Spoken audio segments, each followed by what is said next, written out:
வெள்ளிமலையில் வசிக்கும் வள்ளி மணவாளனே புள்ளிமயில் ஏறி வாவா வேலவனே புள்ளிமயில் ஏறி வாவா.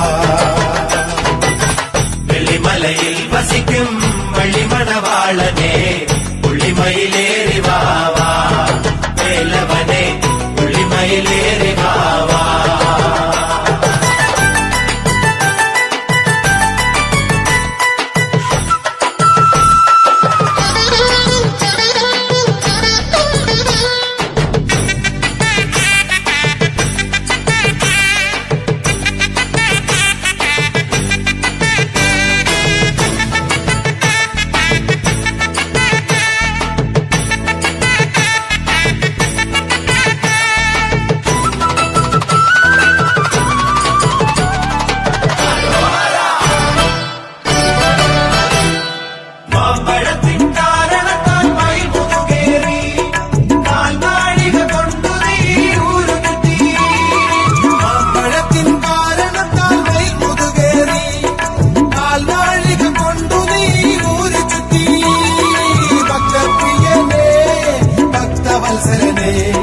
ഭക്തർക്കായി ശക്തി നൽകി മുക്തിയേകി